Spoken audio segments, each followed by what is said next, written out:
여호와여, 주께서 나를 권유하심으로 내가 그 권유를 받았사오며, 주께서 나보다 강하사 이기셨으므로 내가 조롱거리가 되니 사람마다 종일토록 나를 조롱하나이다.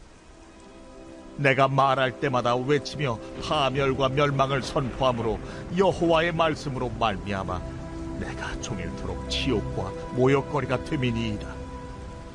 내가 다시는 여호와를 선포하지 아니하며 그의 이름으로 말하지 아니하리라 하면 나의 마음이 불붙는 것 같아서 골수에 사무치 답답하여 견딜 수 없나이다. 나는 무리의 비방과 사방에 두려워함을 들었나이다. 그들이 이르기를 고소하라, 우리도 고소하리라 하오며 내 친한 봇도 다 내가 실족하기를 기다리며 그가 혹시 유혹을 받게 되면 우리가 그를 이기어 우리 원수를 갚자 하나이다. 그러하오나 여호와는 두려운 용사 같으시며 나와 함께 하심으로 나를 박해하는 자들이 넘어지고 이기지 못할 것이오며 그들은 지혜롭게 행하지 못함으로 큰 치욕을 당하오리니 그 치욕은 길이 잊지 못할 것이니이다. 의인을 시험하사 그 배부와 심장을 보시는 만군의 여호와여, 나의 사정을 주께 아뢰었사온즉 주께서 그들에게 보복하심을 나에게 보게 하옵소서. 여호와께 노래하라, 너희는 여호와를 찬양하라. 가난한 자의 생명을 행악자의 손에서 구원하셨음이니라. 내 생일이 저주를 받았다면, 나의 어머니가 나를 낳았던 날이 복이 없었다면, 나의 아버지에게 소식을 전하여 이르기를 당신이 등남하였다 하여 아버지를 즐겁게 하던 자가 저주를 받았다면, 그 사람은 여호와께서 무너뜨리시고 후회하지 아니하신 성읍같이 되었다면, 그가 아침에는 부르짖는 소리, 낮에는 떠드는 소리를 듣게 하였다면 좋을 뻔하였나니, 이는 그가 나를 태에서 죽이지 아니하셨으며 나의 어머니를 내 무덤이 되지 않게 하셨으며 그의 배가 부른 채로 항상 있지 않게 하신 까닭이로다. 어찌하여 내가 태에서 나와서 고생과 슬픔을 보며 나의 날을 부끄러움으로 보내는고 하니라.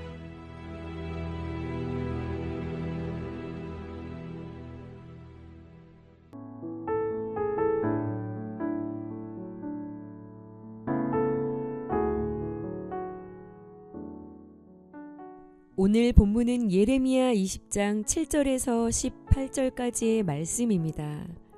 저는 기성세대와 젊은 세대 사이에 끼어있는 세대인데요. 사역을 하면서 이 두 세대를 오가며 이야기를 나눌 때 참 이 두 세대가 정말 너무나 다르다라는 것을 피부로 느꼈던 것 같습니다. 여러 가지 많은 것들이 다르지만요.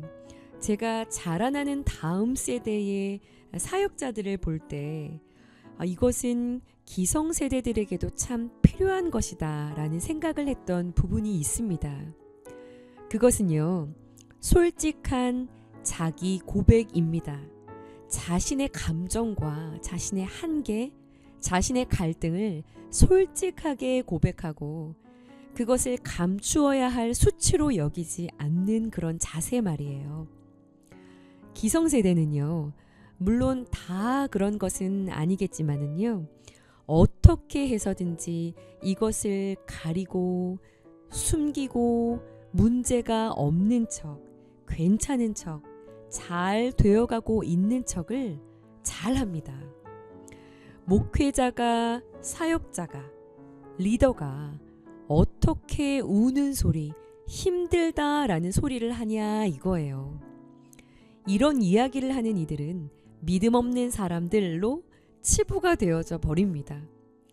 저 역시 그런 분위기 안에서 아무 말 않는 것이 믿음 좋은 것이라 배우며 자라가다가 주님을 만난 그 시점부터 우리 모두가 다 죄인이고 연약한 자들인데 괜찮을 수가 없는 자들인데 이것을 열어야 치료가 시작된다라는 것을 경험하게 되었던 것이죠. 리더들, 지도자들 다 연약한 자들이거든요. 이것을 꺼내놓으면 오히려 이것이요, 치료하는 시작이 되기도 하고 곤고한 자들을 살리는 약재료가 되거든요. 오늘 본문은 그런 의미에서 참 위로가 되어집니다. 얼마나 큰 선지자인가요, 예레미야가. 자, 어저께 큐티 바스훌에게 감금을 당하면서까지도 하나님의 말씀을 대범하게 전하는 모습을 보여주었는데요. 그렇게 해야 하는 것을 알지만 여러 가지 고민이 되고 마음이 어려운 것들이 일어났던 것이 사실입니다. 어떠한 것들이 있었을까요? 여러 가지 고민이 되고 마음이 어려운 것들이 일어났는데요.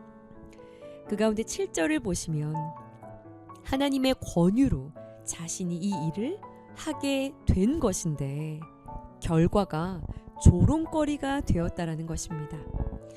하나님의 권유를 통해 시작한 사역인데 결과가 항상 나빠.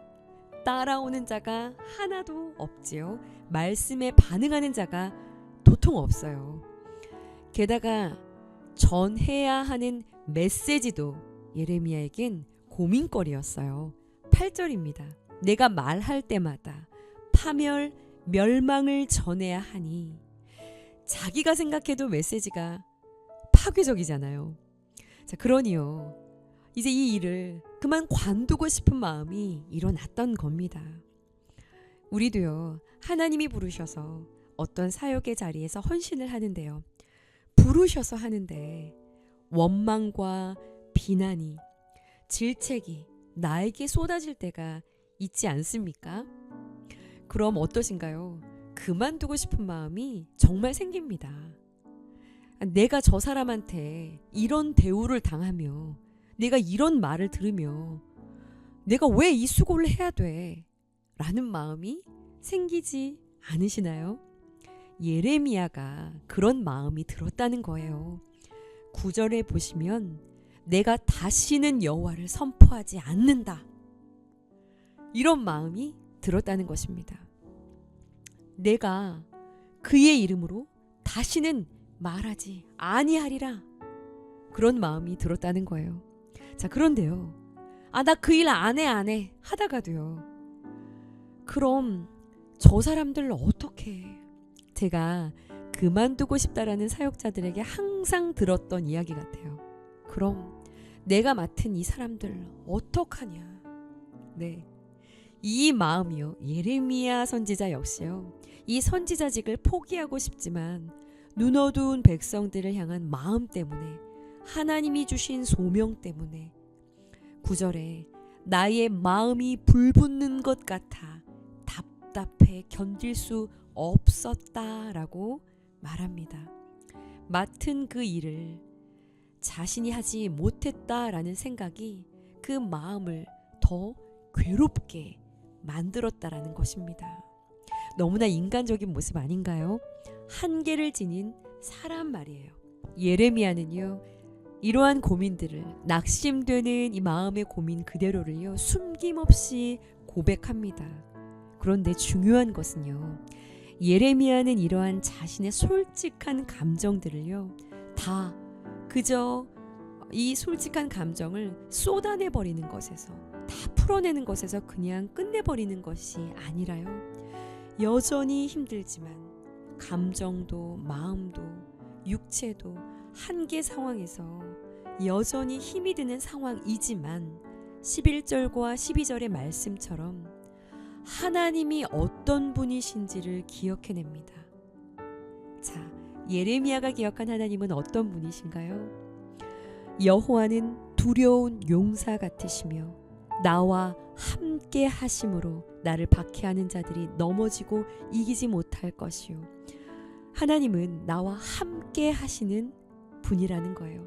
12절에 보시면 의인을 시험하사 패부와 심장을 보시는 만군의 여호와 나의 사정을 주께 아뢰었사온즉, 하나님은 나의 중심을, 나의 패부와 심장을 감찰하시는, 나를 아시는 하나님이시라는 겁니다.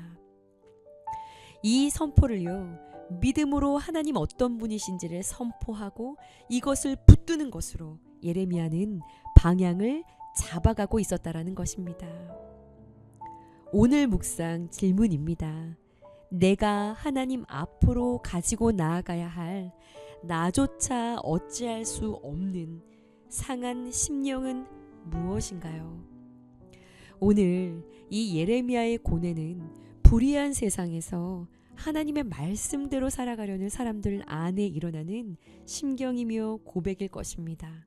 예레미야가 절망하면서도 여전히 버겁지만 자신과 동행하는 하나님을 향한 믿음으로 승리와 구원을 확신한 것처럼요. 오늘 어려움을 토로하며 눈물을 쏟는 나눔의 자리, 기도의 자리마다 이 말씀을 신뢰하며 확신 안에 일어설 수 있는 은혜가 저와 여러분들의 아픈 고백의 자리마다 일어나기를 간절히 축원합니다.